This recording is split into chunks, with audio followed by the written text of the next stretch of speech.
I still vividly remember that fateful day.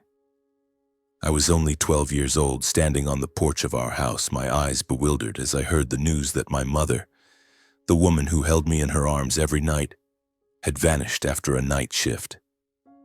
2 years later, my father remarried, embracing his new wife tightly while coldly handing me over to my grandfather, a broken-down alcoholic who treated me like a punching bag for his frustrations. For the next 3 years, my childhood drowned in the acrid stench of liquor and bone-jarring punches. But in that hell, I discovered a strange ability. I could identify the flavor of any type of alcohol with just a sip. Little did I know that the very thing that had once destroyed me would become the wings that carried me away from my past. This is not just a story about a betrayed childhood. It's also about how I turned pain into a weapon.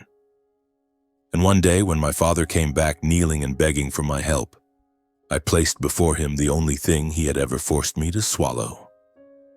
Hello, my name is Travis Scott. That name might now make people nod in approval at fancy bars or appear in newspaper headlines, but to me, it was once just the name of a 12-year-old boy, curled up in a corner of a room in Fargo, North Dakota, clutching my mother's shawl. That morning, when a stranger knocked on the door to deliver the news of my mother's accident, I didn't cry. Not because I was strong, but because I couldn't believe she was gone forever. My mother, Deborah Scott, a woman as gentle as the early morning sunlight who hugged me every night and sang lullabies in her hoarse, weary voice after work, was now just a name on a hospital document. They said she had died in a workplace accident. An old weaving machine had caught her during the night shift. Just like that, she was gone, like a cold gust of wind passing through, leaving me abandoned in the middle of life. Before that fateful day, my life wasn't exactly paradise, but at least I had my mother. Our family lived in a small house with faded wooden walls on the edge of town. The house wasn't luxurious. There was an old dining table, creaky chairs, and a radio my mother often played to listen to country music. She worked as a textile factory worker, leaving early and returning late, her hands rough from the threads but still soft when she stroked my hair. She used to tell me fairy tales, stories of knights and dragons which, looking back, I realized she told to make me forget the hungry days or my father's grumbling. My father, Kenneth Scott, was a used car salesman at a local dealership. He was tall with a booming voice, but his eyes were always full of irritation. He never hit me or my mother, but he had a way of hurting us with words as sharp as knives. "You're just a burden, Travis," he'd say whenever I accidentally spilled a glass of water or forgot to do my homework. To him, my mother and I seemed to be the reason for all his failures, from not getting a promotion to not having enough money to fix the roof. My mother always told me not to take it to heart, that he was just tired, but I could see the hurt in her eyes every time he yelled. Still, my childhood had its bright spots. My mother made simple mashed potato cakes, but to me they were the most delicious thing in the world. On the rare evenings when she didn't have to work the night shift, she'd sit next to me on the armchair talking about her dream of one day opening a small bakery where she could make bread for the whole town. I'd sit there, hugging her arm, breathing in the faint smell of old fabric from her jacket, feeling like the entire world couldn't hurt me. Then that day came. I clearly remember that evening. The sky was gray with a light drizzle. My mother kissed my forehead before leaving for her night shift, saying, "Sleep well, my boy. Tomorrow I'll make potato cakes for you." I nodded, grinning widely, not knowing it would be the last time I saw her smile. The next morning, a stranger knocked on the door and told my father that my mother had been in an accident. My father just nodded, his face expressionless, and told me to go to my room. I didn't understand what was happening, but I obeyed, sitting in the corner of my room, clutching the shawl my mother used to drape over me. Then I overheard my father on the phone, his voice as flat as if he were discussing the weather. "Yes, I understand. I'll come to claim the body." My mother was gone and everything inside me shattered. I no longer saw the sunlight or heard her singing. I started having strange dreams where she stood in the factory, being pulled into a giant machine, but I couldn't run to save her. I'd wake up drenched in sweat, my heart pounding, wanting to scream but unable to. My father never spoke of her after that. He went to work, came home, ate, and drank as if she had never existed. I, on the other hand, clung tightly to her memory, from the cheap perfume she wore to the way she folded my clothes. I was afraid that if I let go, she would disappear completely. Our house became cold. Dinners were no longer filled with laughter, only the dry clinking of spoons against plates like rain on a tin roof. My father barely spoke to me, and I didn't want to talk to him either. I started spending more time alone, sitting in my room, holding on to memories of my mother. I began to think the world was too unfair. My mother had worked so hard, never harmed anyone, yet she was the one who died. Meanwhile, my father, who never cared about her or me, was still alive, still breathing, still laughing with strangers at the car dealership. 2 years later, when I turned 14, my father announced he was getting remarried. I still remember the day he brought Sharon King home. She was tall, thin, with dyed blonde hair and lips always pursed as if hiding something. Sharon had 2 children of her own, one 10 and one 8, who looked at me like I was a stray dog. My father introduced her with an excited voice, as if she were the new light of his life. "Sharon will be your new mother. Treat her well," he said, but his eyes weren't on me. They were on Sharon, as if I were an unnecessary piece of furniture. Sharon wasn't cruel, but she wasn't my mother. She didn't hug me, didn't tell stories, didn't ask if I was hungry. She only cared about my father and her 2 children. My father changed completely.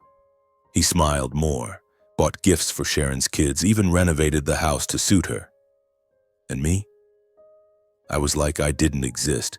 He started calling me kid instead of my name, and every time I did something wrong, even something as small as forgetting to wash the dishes, he'd yell, "Don't you see Sharon's tired? Don't bother her." I tried to endure, thinking my father just needed time. But then one day he called me into the living room where Sharon sat on the couch holding a cup of tea, her eyes glancing over me like I was a stranger. "Travis," he said in a flat voice, "you're going to live with your grandfather for a while. It'll be better for you there, and I need to focus on taking care of my new family." New family. Those words stabbed into my heart like a knife. I wanted to scream, to ask him why he was abandoning me, but I just nodded, knowing that no matter what I said, it would be pointless. A few days later, I was sent to my grandfather's house, Howard Scott, in a small town a few hours' drive from Fargo. I stood silently in the middle of a dilapidated wooden house, the sharp stench of alcohol assaulting my nose, as if the air itself was warning me of the days to come.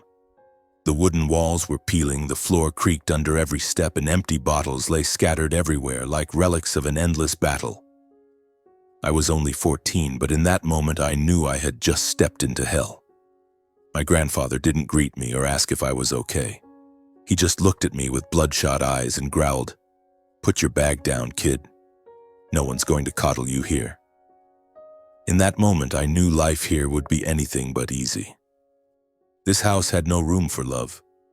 My grandfather, once a skilled carpenter, was now just a shadowy figure shrouded in cigarette smoke and liquor fumes.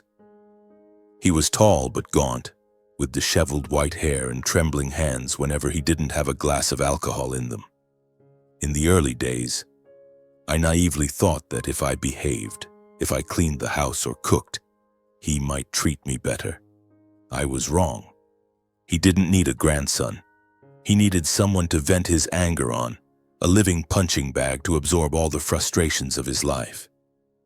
On the first day, I tried cleaning the kitchen, picking up the scattered empty bottles and wiping the dust off the table. My grandfather walked in, looked at me and sneered, "Who do you think you are? Your grandmother?" Then he threw an empty whiskey bottle into the corner of the room, the sound of shattering glass ringing out like a warning.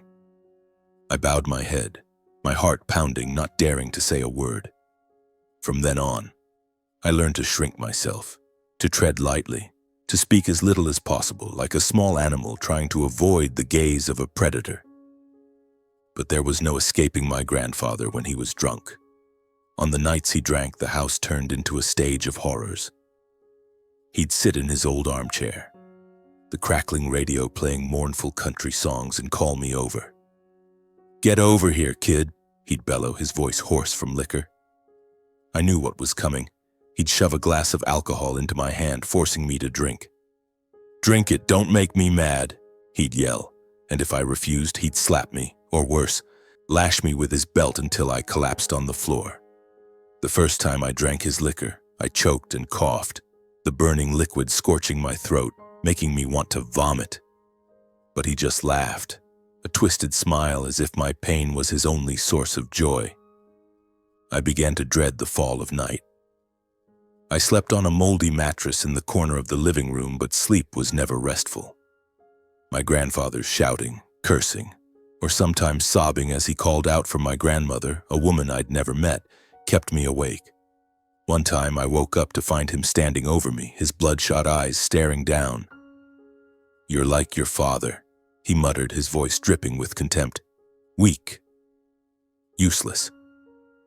Those words cut into my heart like knives, but I just lay still, pretending to sleep, praying he'd go away. Meals at my grandfather's house were a cruel joke. The table was always brimming with liquor, whiskey, bourbon, homemade moonshine, whatever he could get his hands on. But food was scarce.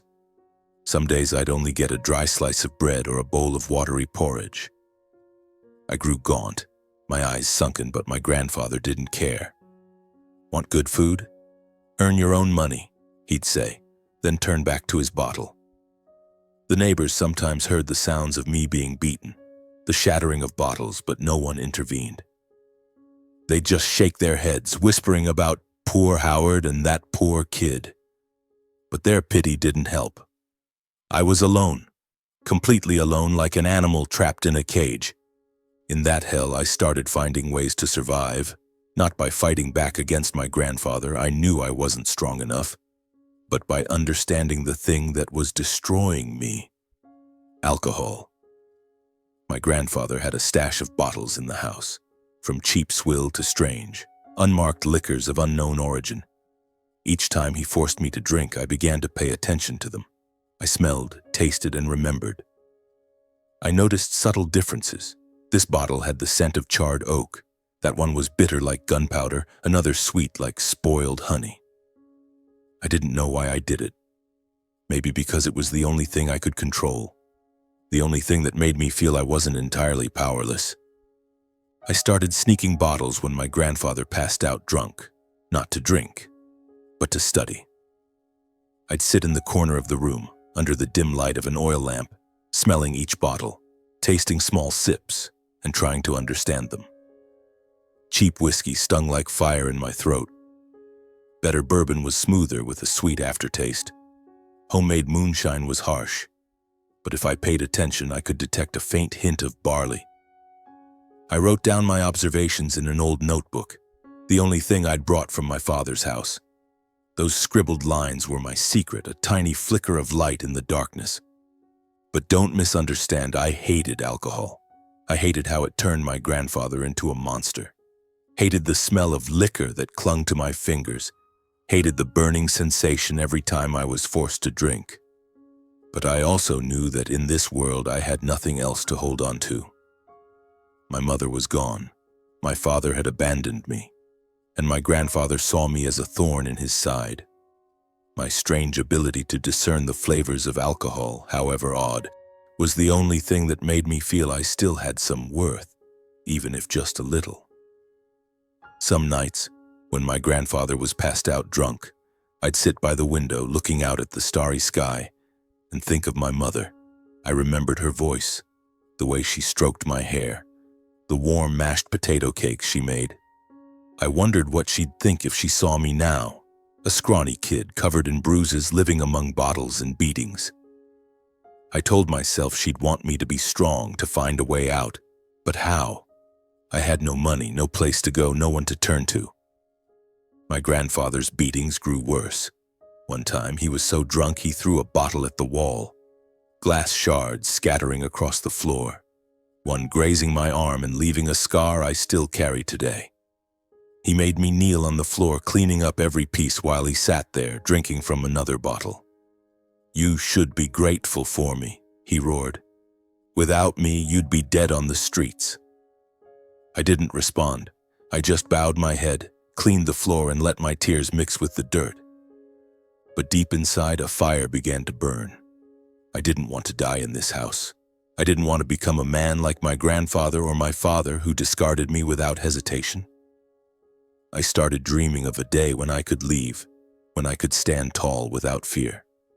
I didn't know how, but I knew I had to survive. Every time I was forced to drink, every time I was beaten, I told myself, "You'll get through this. You have to get through this." 3 years passed, but to me it felt like a lifetime. I was 17, taller, thinner, my eyes now carrying invisible scars. I had learned to endure, to stay silent, to hide my pain. But I also learned something else. Alcohol wasn't just the thing destroying me. It was also the key to understanding this world. I didn't know that this strange ability born from those hellish nights would become the weapon to pull me out of the darkness. But I knew one thing. I couldn't stay here any longer. That night, as my grandfather lay passed out drunk, I stood up, looked around the liquor-soaked house one last time, and decided I was going to run away. That night began like any other. My grandfather sat in his armchair, clutching a bottle of whiskey, muttering incoherent curses. But this time, he was drunker than usual, and his anger flared like a wildfire. I accidentally spilled a glass of liquor while pouring it for him, and that was enough to set him off. "You did that on purpose, didn't you, you little bastard?" he roared, jumping to his feet, his belt gripped tightly in his hand. I tried to dodge, but I wasn't fast enough. The lashes came down relentlessly, my skin burning with each strike, and when he finally stopped, I collapsed onto the floor, blood trickling from the corner of my mouth. My grandfather stood there panting, then turned back to his bottle as if nothing had happened. I lay there on the cold wooden floor, listening to the rain beginning to fall outside. The pain wasn't from the bruises, I was used to those. The pain came from the realization that if I stayed, I would die. Not from the beatings, but from my soul being crushed day by day. I didn't want to become a shadow, didn't want to turn into my grandfather, or worse, into my father, the man who had abandoned me without a second thought. I stood up, staggering, and looked at my grandfather one last time. He had passed out, his mouth agape, the bottle slipping from his hand onto the floor. I quietly gathered my things. The old tattered backpack was all I had. I stuffed it with a few clothes, the notebook where I'd scribbled my observations about liquor, the pages filled with messy notes about the flavors of every bottle I'd tasted, and my mother's shawl, the last thing that still held her warmth. I had no money, no plan, only a fire burning in my chest. I had to get out. I opened the door and stepped outside, the cold rain stinging my face. The wind howled through the trees as if urging me to run faster. I glanced back at the dilapidated wooden house one last time, the faint glow of the oil lamp flickering through the window. Then I started running, my bare feet splashing through the muddy ground, my breath mingling with the sound of the rain. I walked all night along dirt roads leading out of town. The rain gradually stopped, leaving behind a pitch-black sky with only a few stars peeking through, as if watching over me. I didn't know where I was going, but each step was a declaration. I wasn't going back. When dawn broke, I stopped at an old gas station, huddling on a stone bench, clutching my backpack for warmth. Hungry, cold, and scared, but I felt free. For the first time in 3 years, I didn't have to fear the sound of my grandfather's belt or the stench of liquor in my nose. I pulled out my mother's shawl, pressed it to my face, and breathed in the familiar scent of old fabric. "Mom," I whispered, "I'll make it. I promise." I hitched a ride on a truck heading to a small city a few dozen miles away. The driver, a middle-aged man with a thick beard, looked at me with curiosity. "Kid, you look like you just escaped from hell," he said, handing me a stale piece of bread. I nodded, took a bite of the dry bread, and said nothing. I didn't want to tell my story, not out of shame, but because I wanted to leave it behind like I'd left my grandfather's house in the rain. The new city was an unfamiliar world. The streets were crowded, the blaring horns of cars mixed with the smell of exhaust and food wafting from roadside stalls. I wandered, my feet aching, my stomach gnawing with hunger. But I didn't dare stop. I knew if I stopped, fear would swallow me whole. I knocked on the doors of every shop, from grocery stores to auto repair garages, begging for work. Most shooed me away, a scrawny kid with messy hair and tattered clothes. "Get lost, kid. We don't feed beggars here," one shop owner barked, and I just bowed my head and walked away. In those early days, I slept wherever I could, park benches, alley corners, or abandoned warehouses. I ate what people threw away, half a sandwich, a bruised apple, sometimes a few leftover fries from a trash can. I was hungry, but I didn't complain. Every day I survived was a victory, a step further from my grandfather's house. I learned to endure the cold nights, to curl up in my mother's shawl to sleep, and to smile at strangers even though my heart felt empty. One day I stopped in front of a small diner with a sign that read "Joe's Place." The smell of grilled meat and fries wafted out, making my stomach growl. Mustering all my courage, I pushed the door open and asked the man behind the counter if there was any work for me. The man, Joe, looked me up and down and asked, "Kid, what can you do?" I fumbled for words but managed to say, "I can wash dishes, clean tables, anything." Joe frowned but then nodded. "Give it a week. Don't let me down." The job at Joe's was grueling. I worked from early morning until midnight, my hands wrinkled from soaking in soapy water, my back aching from bending to scrub floors. Every day I washed hundreds of plates, wiped tables, and cleaned the kitchen. The pay was meager, but it was enough to rent a tiny room, a cramped space with just a foldable bed and a rickety wooden table. Every night I lay there, staring at the ceiling, thinking of my mother. I wondered if she'd be proud of me, a 17-year-old kid trying to survive in this harsh world. One evening, while wiping down tables, I overheard a group of customers ordering drinks. The server, a girl named Lucy, was struggling to differentiate between the types of whiskey they wanted. I was nearby, and for some reason I blurted out, "That's Jack Daniels, not Jim Beam." The charred oak smell is stronger, with a sweeter aftertaste. Lucy looked at me like I'd just performed magic, and Joe, who was behind the counter, turned around. "Kid, what do you know about liquor?" he asked, his tone half skeptical, half curious. Hesitantly, I explained how I'd learned to recognize the smell and taste of liquor during my years with my grandfather. I didn't mention the beatings or the nights I was forced to drink, just that I had learned. Joe let out a hearty laugh and handed me a glass of cheap whiskey. "Try it," he said. I took a sip, closed my eyes, and said, "This is watered down, low proof with a slight metallic tang, probably from an old barrel." Joe's eyes widened and he burst out laughing. "This kid's got talent." From then on, Joe moved me to the bar instead of just washing dishes. I learned to pour drinks, mix simple cocktails, and observe the customers. I realized that liquor wasn't just a drink, it told stories. A glass of bourbon evoked fields of barley under the sun. A cheap whiskey was like the weary sigh of exhausted workers. I wrote everything down in my old notebook. How customers drank, how they talked about liquor, and how a single drink could shift their mood. Customers started noticing me, not as just some kid, but because I could tell them the story behind each glass. But life wasn't always easy. Some nights, lying on my foldable bed, listening to the sound of traffic outside, I felt loneliness creep in. I missed my mother, the days when she was by my side. I wondered how my father was doing, if he ever thought of me, or if he'd completely forgotten the son he abandoned. In those moments, I'd pull out my mother's shawl, press it to my face, and let silent tears fall. But then I'd tell myself, "You can't be weak, Travis. You have to keep going." A big opportunity came one busy evening. A middle-aged man in a sharp suit walked into the diner. He ordered an expensive bottle of liquor, the kind Joe rarely sold because of its price. Lucy, the server, fumbled as she brought out the bottle, and I immediately knew something was off. The liquor was fake. I couldn't explain why I was so sure, but the smell was wrong. Too sweet, lacking the sharp, fiery note it should have had. I quietly told Joe, who checked and discovered the supplier had delivered subpar stock. The customer, who turned out to be a well-known liquor critic, was impressed when Joe apologized sincerely and replaced the bottle. He asked, "Who spotted the fake?" Joe pointed at me and the man smiled. "Kid, you've got a gift. Don't waste it."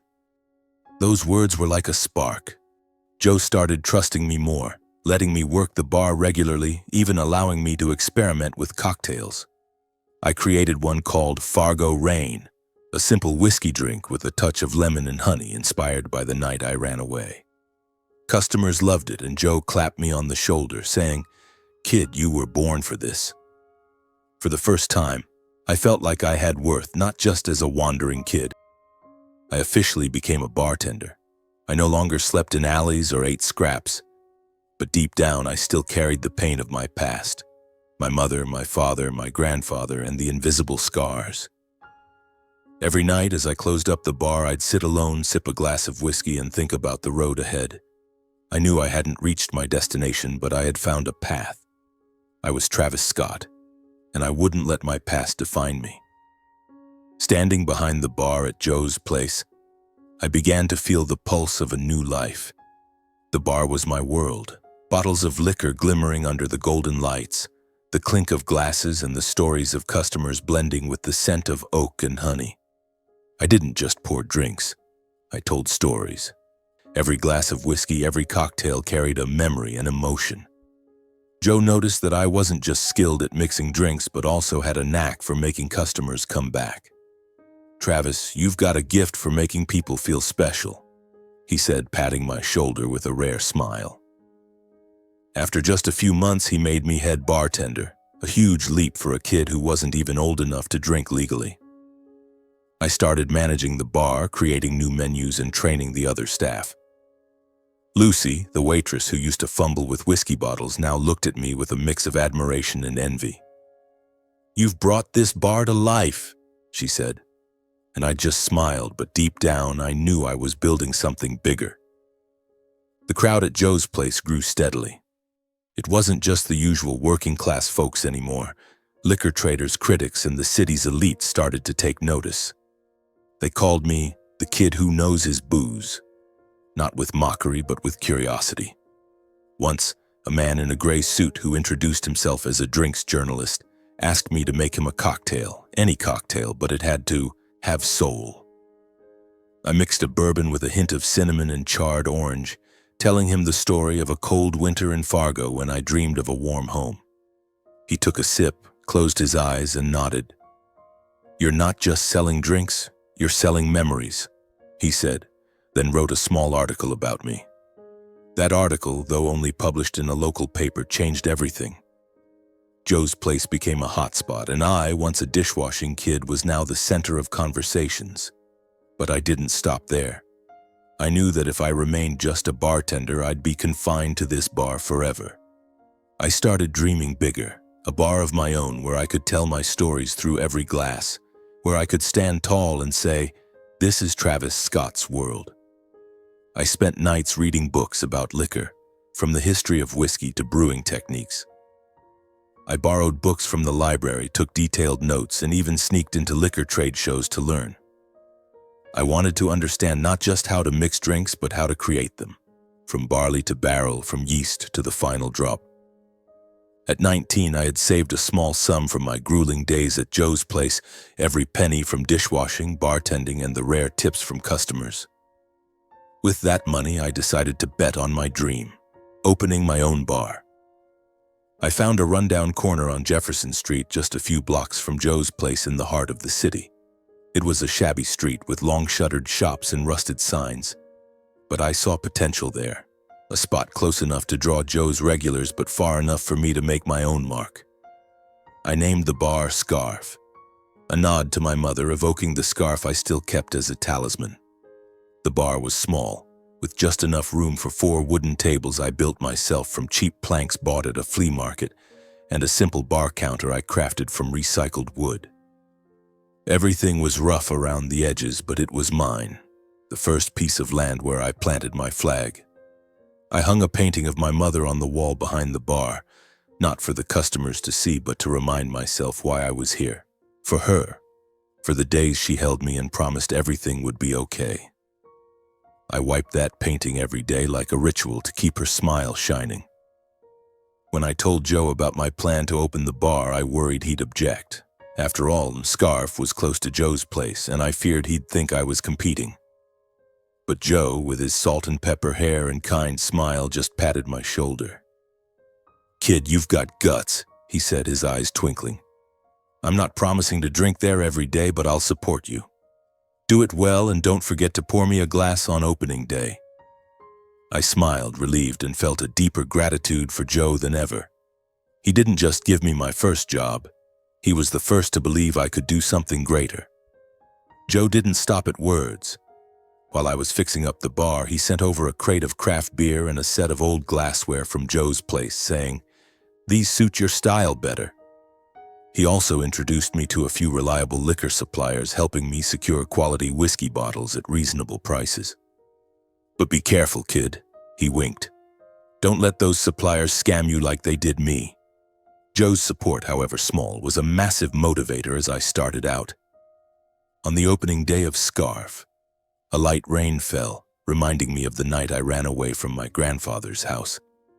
Only a few regulars from Joe's place came to support: Lucy, the waitress once amazed by my knack for liquor, and a handful of frequent customers who enjoyed my stories.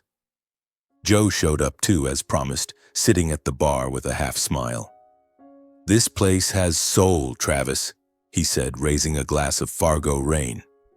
I mixed for him. "But you need more lights, it's too damn dark."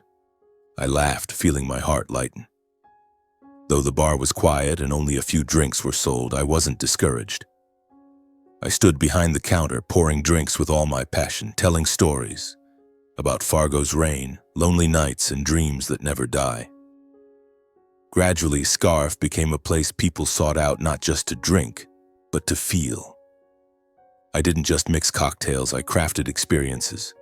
A gin with rosemary and lemon spoke of the first summer I felt free. A rich bourbon told of the scars I carried from my grandfather. Customers loved those stories and they shared them with friends. Before long, the bar started to fill up. Men in suits, women in sparkling jewelry, and even liquor critics began to show up. Once, a wealthy patron, after sipping my Fargo Rain, left a tip double the bill and said, "You should expand this place. You've got a rare talent." But expanding wasn't easy. I needed capital, and my savings were only enough to keep the bar running. I started learning about brewing, taking short courses, and even took a risk by borrowing a small loan to buy artisanal brewing equipment. I wanted to create something truly my own, not just mix drinks, but produce liquor that bore the Travis Scott mark. In the long nights at my rented room, I studied how to select barley, choose oak barrels, and control yeast. I failed many times. The first batches were either too bitter or lacked any memorable flavor. But each failure reminded me of my mother, of how she never gave up despite life's harshness. I pressed on. Then Benjamin Shaw appeared. He was an investor, a man in his 50s with salt and pepper hair, sharp yet warm eyes. He came to Scarf one evening, ordered a simple whiskey, and watched me all night. As the bar was about to close, he called me over. "You've got fire in you, Travis," he said in a low voice. "Not everyone can turn pain into art like you." I was flustered, unsure how to respond, but he continued, "I want to invest in you. Not just this bar, but your dream of brewing." I was stunned. Benjamin didn't just bring money, he brought belief. He helped me set up a small brewing workshop on the outskirts of town, provided equipment, and connected me with the best suppliers. More importantly, he taught me to see beyond the present, to turn a small bar into a brand. "You're not just selling liquor, Travis," he said. "You're selling your story, and this world is always thirsty for good stories." With Benjamin's support, my workshop began producing the first batches of whiskey named Scarf. Each bottle was a piece of memory, from the smoky oak evoking cold Fargo nights to the subtle sweetness reminiscent of my mother's stories. Customers loved them, and soon Scarf was no longer just a bar but a small brand. mentioned in liquor magazines and at trade shows. Yet even with success, the shadows of my past wouldn't let go. Some nights after the bar closed, I sat alone, sipping whiskey, and saw my mother's image, her gentle smile, her hoarse singing voice. I remembered my father who abandoned me and my grandfather who turned my childhood into hell. Those invisible scars still ached, no matter how far I'd come.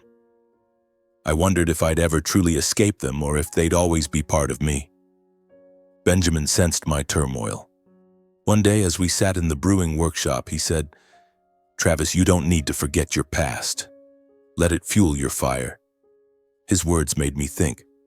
I began weaving my story into every bottle, every cocktail. Each drop of liquor was a piece of me, pain, hope, and the drive to rise. Customers felt it, and they kept coming back, not just for good drinks, but because they saw a piece of themselves in those glasses. At 25, I had a bustling bar, a small but promising brewing workshop, and the respect of those who once saw me as a wandering kid. Benjamin became a mentor, a friend, and almost a second father. But I knew my journey wasn't over. I still carried a void, not from a lack of success, but from unanswered questions. What would my mother think of me now? Did my father ever regret leaving? And could I ever forgive those who hurt me? I stood in the workshop looking at the neatly stacked oak barrels, the scent of barley and fermenting yeast blending into the air like a low melody. I knew I had found my path, but that path still stretched far ahead. Over the next 4 years, by the time I was 29, I looked back and saw a journey I couldn't have imagined even in my wildest dreams.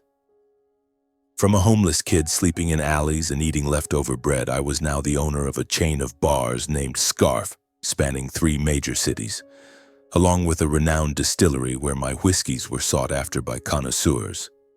The press dubbed me the Liquor Tycoon, a glamorous title, but to me it was just the outer shell of a journey filled with blood and tears. My distillery was no longer the small suburban workshop. It had grown into a complex with oak barrels imported from Kentucky, state-of-the-art distillation systems, and a team of employees I treated like family. Customers didn't just drink my liquor, they drank my story, and that made Scarf not only famous but beloved. Liquor critics wrote about me, business magazines invited me for interviews, and the elite lined up to reserve tables at my bars. Of all the factors that brought me this far, I owed the most to Benjamin Shaw. He wasn't just an investor, he was a guide, someone who saw the fire in me when I could only see darkness. Nearing 60, Benjamin still carried a rugged charm, with his salt and pepper hair and a subtle half-smile. He often visited my main bar, sitting in a corner of the counter, ordering a glass of Scarf whiskey and watching me work. "You remind me of myself when I was young," he once said, "but you're stronger than I ever was." I wasn't sure I was as strong as he thought, but I was grateful he believed in me. One day, Benjamin invited me to his home, a luxurious mansion in the suburbs, a place I never thought I'd set foot in. When I arrived, I met Teresa, his daughter. She was 26 with long brown hair, eyes that seemed to speak, and a smile that left me flustered. Teresa wasn't like the high society women I'd met. She wasn't haughty or cold. She asked me about whiskey, about how I created Fargo Rain, and listened as if my story was the most important thing in the world. I spoke hesitantly, but she smiled and said, "You tell stories even better than you mix drinks." For the first time in years, my heart raced, not from fear, but from a strange, warm feeling. Teresa and I started seeing each other more often. She came to the bar, sat at the counter, and we talked about everything. From liquor to dreams, from rainy days in Fargo to sunny mornings in California, where she'd gone to college. She knew about my past, not from me, but from her father, who had shared the story of the kid who knew his booze with pride. Teresa never looked at me with pity. Instead, she comforted me by listening, by holding my hand when I spoke about my mother. A year later, Benjamin called me to his office. I thought he wanted to discuss opening another bar, but he just smiled and said, "Travis, I want you to become part of my family." I was stunned, not understanding what he meant, until he continued, "Teresa loves you, and I see how you treat her." I couldn't ask for anyone more deserving. I sat there, hands trembling, unable to believe my ears. Benjamin Shaw, the man who had turned my dreams into reality, now wanted me to marry his daughter. Our wedding took place on a spring day in a flower-filled garden at Benjamin's mansion. The press called it the wedding of the year. Grand, dazzling, with hundreds of guests, from business tycoons to liquor critics. Teresa walked in wearing a white dress, beautiful as a dream, and I, in a tailored black suit for the first time in my life, felt like I was living in a world that didn't belong to me. When she took my hand at the altar, I looked into her eyes and saw a future I'd never dared to dream of. But as we exchanged vows, I felt a small void in my heart, not because I didn't love Teresa, but because my mother wasn't there to witness it. The press wrote about me like a fairy tale, from a slum kid to North Dakota's liquor tycoon. They photographed me standing in front of the distillery, holding a bottle of Scarf, smiling confidently. They recounted my journey, from wandering the streets to packed bars, from failed batches of liquor to sought-after whiskeys. But no one knew that. Every night when the bar's lights went out, I sat alone, sipped whiskey, and faced the shadows of my past. Teresa understood. She didn't try to erase my past. Instead, she helped me carry it more lightly. One night, as I sat in the small office of the distillery, Teresa walked in and placed her hand on my shoulder. "You don't have to forget your mother," she said, her voice soft as a breeze. "She's the reason you're as strong as you are today. Let her be proud." I looked at her, tears welling up, and for the first time I told her everything. About the nights my grandfather beat me, about the day my father pushed me out of the house, about how I once thought I wasn't worth living. Teresa didn't say anything. She just held me, and in her arms my scars hurt a little less. My success wasn't just about money or fame. It was about how I turned pain into strength, how I transformed hellish nights into bottles of liquor that told stories. But I knew that no matter how much money or praise I received, true happiness was something I hadn't yet reached. Some nights, as Teresa slept beside me, I lay staring at the ceiling, thinking of my mother, wondering if she could see me now. A successful man, but still carrying the heart of a 12-year-old boy, waiting for her to come home from a night shift. I started keeping a journal, not to record notes about liquor, but to capture my emotions. I wrote about my mother, about the days I thought I wouldn't survive. I wrote about Teresa, about how she made me believe I was worthy of love. And I wrote about the future, a future I hoped would be more than just bottles and bars, but a true home where I could heal old wounds.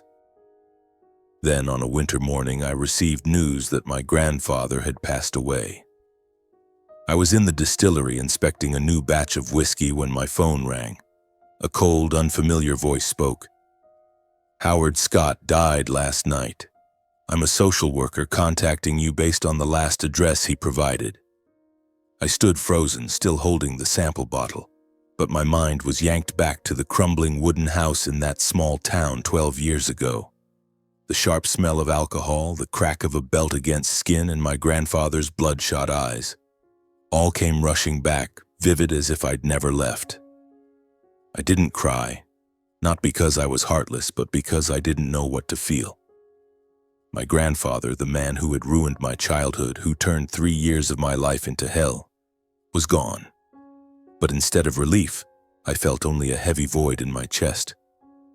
I sat down, placed the bottle on the table, and stared out the window. Snow fell silently, blanketing the oak barrels in the distillery yard. I thought about my grandfather, not the drunken, lonely old man in a house littered with empty bottles, but the man he might have been. A skilled carpenter who once crafted sturdy tables and chairs imbued with the warmth of wood. I wondered what had turned him into the monster I knew. Was it the alcohol? The pain of losing my grandmother? Or was he simply not strong enough to face life? Whatever it was, he left me with scars that would never heal, but also unintentionally gave me a vital skill, the ability to understand liquor, which brought me to where I am today. Teresa found me still sitting there, eyes fixed on the snowflakes outside. "Travis, what's wrong?" she asked, placing a hand on my shoulder. I told her about the call, about my grandfather's death, and about the tangled emotions choking me. I didn't know what to do. Should I attend the funeral or let him go without a final glance? Teresa listened without interrupting, her eyes gentle yet resolute. "You don't have to forgive him," she said, "but you can choose to close that chapter of your past in your own way. Hold a proper funeral, not because he deserves it, but because you want to prove you're different from him. For you, and for your mother." Her words made me think. I remembered my mother, how she always chose kindness despite life's cruelty. She wouldn't want me to hold on to resentment no matter how unforgivable my grandfather's actions were. I decided to return to the small town I had fled 12 years earlier. Teresa came with me, holding my hand through the long drive. When the car stopped in front of the old wooden house, I barely recognized it. The walls were more dilapidated, the tin roof rusted, and the front yard overgrown with weeds. I stepped inside, still catching a faint whiff of alcohol in the air, though the house was now cold and empty. On the table, I found an old photo. My grandfather and grandmother, young, smiling, holding a wooden chair. It was the first time I'd seen him smile, even if only in a picture. I slipped the photo into my pocket, unsure why, but feeling I needed to keep it. I contacted the local funeral home, requesting a dignified funeral for my grandfather. They were surprised. No one in town thought Howard Scott, the lonely drunk, would be sent off properly. But I wasn't doing this for him. I was doing it for my mother, for Teresa, and for myself. I paid for everything: an oak coffin, white flowers covering it, and a ceremony at the town's small church. I even hired a band to play the country tunes he used to blast on his crackling radio. On the day of the funeral, I stood in front of the church dressed in a black suit, hands in my pockets, watching the attendees arrive. Old neighbors who had once heard my cries but never intervened now greeted me awkwardly, heads bowed. A few of my grandfather's acquaintances, other weathered drunks, came with haggard faces, whispering thanks. I didn't say much, just nodded. Teresa stood beside me, holding my hand, her presence the only thing keeping me steady. As the priest read the prayers, I looked at the coffin and thought of the nights my grandfather forced me to drink, the punches, the insults. But I also thought of how I learned the taste of whiskey, how I turned pain into fire. He had broken me, but unintentionally, he'd also given me a weapon. When I returned to the city, I received a flood of messages from customers, partners, and even the press. They praised my decency, the way I honored someone who had hurt me. One newspaper wrote, "Travis Scott is not just a liquor tycoon, but a symbol of forgiveness." I read it and gave a wry smile. Forgiveness? I wasn't sure that was the right word. I didn't hold the funeral out of kindness. I did it to close a chapter of my life. Teresa understood. That evening, as we sat in the distillery office, she poured 2 glasses of Scarf whiskey and raised hers. "To you," she said, "the man who turned pain into strength." I looked into her eyes, seeing my mother's light in them, and for the first time in years, I felt relief. Not because my grandfather was gone, but because I had chosen to face him, not with hatred, but with dignity. The funeral, with its oak coffin and white flowers, was my way of closing a painful chapter. I thought I was ready to move forward, carrying my mother's scarf and Teresa's love to build a future unshadowed by the past. But I was wrong. The past never truly lets go, and it returned, not through memories, but through a person I thought I'd forgotten, my father. That day, I had just returned home after a long day at the distillery, carrying a mix of relief and emptiness. Snow was still falling outside, blanketing the road leading to the house Teresa and I shared, while the scent of burning wood from the living room fireplace wafted out like a quiet comfort. Teresa was staying at Benjamin's mansion to prepare for a charity event, so I was alone in the small room I called my private corner, where I kept my prized scarf bottles and my journal. I sat at the wooden table, poured a glass of whiskey, feeling the bittersweet taste spread across my tongue, and opened my journal. But as I reached for my pen, the doorbell rang, a sharp, cold sound cutting through the quiet night. I frowned, my heart skipping a beat. No one came to my house at this hour, especially on a snowy night like this. I stood up, walked through the living room, the firelight casting shadows on the walls, creating a false sense of warmth. When I opened the door, I froze. Standing before me was my father, Kenneth Scott, the man who had abandoned me 15 years ago. He had aged significantly, his hair streaked with gray, his face gaunt, his eyes flickering with a strange light, half remorse, half calculation. He wore a black suit, but it was disheveled, his shirt wrinkled, his tie askew. Beside him was Sharon, my stepmother, still tall and thin, her dyed blonde hair unchanged, but her face as cold as the day I left their house. She stood there, tapping on her phone, not bothering to look at me. "Travis," my father spoke, his voice thick and trembling as if holding back tears. How are you?" I didn't answer immediately, just stood there, my gaze cold, my hand still gripping the doorknob. A flood of memories rushed back. The day he called me a burden. The day he sent me to live with my grandfather. The day he turned his back on me to build his new family. I wanted to scream, to demand why he dared show up after all these years, but I only nodded, my voice flat. "Come in." I led them to my study where the golden lamplight illuminated the bottles of liquor on the shelves. My father sat down, fidgeting with the hem of his jacket while Sharon leaned against the wall, her eyes glued to her phone as if this meeting was just a chore she was forced to attend. I didn't offer them anything to drink, not out of stinginess, but because I didn't want to share any part of the world I had built with them. My father cleared his throat and began speaking, his voice dramatic. "Travis, I know I've done wrong by you. I've made many mistakes. When your mother died, I was in so much pain. I was pressured, had to remarry, had to take care of a new family." The more he spoke, the clearer it became that he hadn't changed. His words sounded like a rehearsed speech, but the longer he talked, the more his insincerity showed. He spoke of his struggles, his failing business, financial pressures, and how Sharon helped him through it. But not once did he offer a genuine apology. Not once did he acknowledge abandoning me, choosing Sharon and her 2 children over me. I sat there, my gaze cold, letting him speak, but inside painful memories flared like a fire. I remembered the day he told me to go live with my grandfather, his indifferent eyes as I walked out with my backpack, the way he never looked back. Then his tone shifted, becoming eager, almost fawning. "You're so successful now, Travis. I read the papers, saw them call you the liquor tycoon. I'm so proud." He smiled, but that smile sent a shiver down my spine. I knew where this was going. "But you know, things are tough for me now. Business isn't what it used to be, and Sharon needs money for the kids. Can you help me out a bit?" "Not much, just enough to get back on my feet." He paused, looking at me with expectant eyes, but he wasn't done. "And you know, if I could appear beside you at some of your events, people would respect me more. You're so famous now. If I'm seen with you, things would be easier."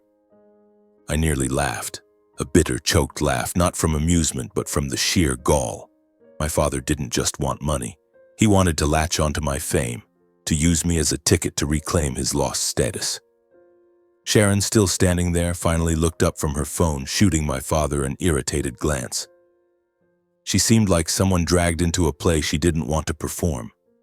The awkward silence, coupled with her efforts to avoid my gaze, only confirmed what I'd long known. This meeting was my father's one-man show. I stood up, my footsteps echoing in the room, heavy with the scent of oak and fermenting yeast. On the shelf, the bottles gleamed like silent witnesses. I reached for a bottle of Scarf, the whiskey I'd made to honor my mother. I poured a glass, but not for my father, for myself. The bittersweet liquor spread across my tongue, leaving a stinging aftertaste in my throat. I set the glass down, looked straight into his eyes, and spoke, my voice calm but cold as steel. "Do you remember the day you sent me to live with Grandpa? You said it was for my own good, but the truth is you just didn't want to see me anymore." He opened his mouth, trying to justify himself, but I raised a hand, my gaze sharp as a blade. "Don't!" I've heard enough. I took a deep breath, trying to keep the fire in my chest from erupting into a storm. 3 years of hell. 3 years of beatings, of having liquor forced down my throat until I gagged, of being cursed at like I was worthless. Did you know? Number. You never asked. Not one phone call. Not one letter. You discarded me like a broken toy. I paused, my hand still gripping the glass, the sharp scent of whiskey mingling with the burning anger in my chest. When I spoke again, my voice was no longer trembling but firm, dry as a verdict. Now you come here not to apologize, but to ask for money, for fame. Do you think I owe you that? My father lowered his head, but I saw his shoulders tremble, not from remorse, but from the shame of being exposed. Sharon finally spoke, her voice cold. Travis, don't make this hard for your father. He's trying. I looked at her, and for the first time I felt pity. She didn't love my father, didn't love me, didn't love anyone but herself. She was here only because he'd forced her to come, and she wanted to leave as soon as possible. The air was heavy, as if this house, built by Teresa and me with love and effort, was rejecting their presence. I didn't want to prolong this meeting, but a part of me, the 14-year-old boy who was cast out by his father, still craved an answer. Not an apology, not remorse, but an acknowledgement, an admission that he was wrong, that I had paid the price for his selfishness. I took a deep breath, set the whiskey glass on the table, and looked straight at my father. You want my help, I said, my voice calm but sharp as a blade. But do you know how I lived after you abandoned me? He looked up, his eyes avoiding mine. My father opened his mouth, but no words came out. Sharon, still leaning against the doorframe, glanced at her watch, clearly eager to leave. I didn't care about her. I just looked at my father, waiting, hoping for a moment of sincerity. But he only mumbled, I didn't know things were that bad. I just wanted you to have a better life. His words sounded like a cheap excuse, and I knew he was lying. Not just to me, but to himself. I turned to the wooden shelf where I kept my special bottles. I pulled out an old whiskey, not Scarf, but a cheap brand, the kind my grandfather forced me to drink during those hellish nights. I placed it on the table along with 5 glass tumblers. You want my forgiveness, my help, I said, my voice steady. Then drink these. I filled all 5 glasses, each one representing the years I endured. 3 years with my grandfather and 2 years wandering before I found my path. My father stared at the glasses, his face paling. Travis, are you joking? He asked, his voice trembling. I can't drink that much. Sharon finally looked up, her tone icy. Travis, enough. Don't turn this into a game. I met her gaze, unflinching. This isn't a game, Sharon. This is justice. She fell silent, returning to her phone as if wanting no further part in this. My father picked up a glass, his hand shaking, took a small sip and coughed violently. He set it down, grimacing. Son, I can't. This stuff is awful. I nodded, unsurprised. I drank it every day when I was 14. You managed 1 sip, that's something. I stood, opened the front door and gestured for them to leave. I don't owe you anything, I said. I built everything from nothing, without you, without anyone. If you need money, I can give you some. Not because you deserve it, but because I don't want to be like you, someone who turns their back on family. My father stood, his face ashen, his eyes filled with shame. He said nothing more, just walked out silently. Sharon trailing behind, still tapping on her phone, not once looking back. The door closed and the sound of falling snow outside became the only noise in the quiet house. I returned to my private corner, sat down, my hands trembling. I took a sip of whiskey, tasting the bittersweet essence of my mother, gentle yet strong. Teresa came home that evening, finding me sitting alone by the fireplace. She didn't ask anything, just sat beside me, took my hand and let me rest my head on her shoulder. Are you okay? She asked softly. I nodded but said nothing. Deep down I knew I was okay. Not because my father was gone, but because I had chosen to face him not with hatred but with dignity. just as I had with my grandfather. Teresa held me tighter, and in her embrace I felt a piece of my old scars heal, if only a little. The next morning I returned to the distillery where the oak barrels stood silently, aging new batches of whiskey. I opened a bottle of Scarf, poured a glass, and raised it as if toasting my mother. "I did it, Mom," I whispered. "I stood up and I won't fall again." I took a sip, tasting the memories of rainy nights in Fargo, of my grandfather's beatings, of the day my father abandoned me, and of the years I fought to become the Travis Scott I am today. I went home at noon. Teresa was in the kitchen preparing lunch, the smell of toasted bread and coffee lingering in the air. She looked up, smiled, and I knew she sensed my unusual mood. "You okay, Travis?" she asked, setting down her knife and walking over to me. I didn't answer right away, just pulled her into my arms, feeling her warmth like a balm for my invisible scars. "I'm okay," I said, "and I think I'm starting to understand what happiness is." We sat at the dining table and I told Teresa about the encounter with my father. I described the glasses of whiskey I set before him, how he couldn't bring himself to drink, and how I realized I didn't need his forgiveness to keep living. Teresa listened, as she always did, her eyes lighting up when I spoke of my mother. "You know," she said, "your mother didn't just give you the scarf. She gave you the strength to turn pain into art. Every bottle you make is a part of her." That afternoon, I decided to do something I'd put off for too long. I took my mother's scarf from the drawer, ran my fingers over the worn fabric, and brought it to the distillery. In a corner of the workshop, I set up a small shelf, placing the scarf there alongside a photo of my mother. The photo had faded, but her smile still shone like morning sunlight. I wrote a small inscription on the wooden plaque below. "Deborah Scott, the woman who gave me everything." As time passed, Teresa and I began thinking about starting a family. One night, as we lay in bed, she rested her head on my chest and said, "If we have kids, I want them to know about their grandmother, the woman who made you who you are." I held her hand, my heart warming. I imagined a day when I'd tell my children about my mother, about the scarf, about the whiskeys that bore her name. I wanted them to know that no matter how harsh life could be, they could always find light, as I had. Liquor was once the shackle that bound me, the tool my grandfather used to destroy me, the thing my father couldn't face. But it was also the wings that let me soar, carrying me from cold alleys to dazzling bars, from rainy Fargo nights to sunny days in the distillery. I didn't forgive my father to save him, but to free myself. I stood there in the distillery, looking at the oak barrels and breathing in the faint scent of yeast, knowing I had healed. Not completely, but enough to live a full life. I am Travis Scott, not just a liquor tycoon, not just a survivor, but a man who found light in the darkness and will keep bringing that light to others.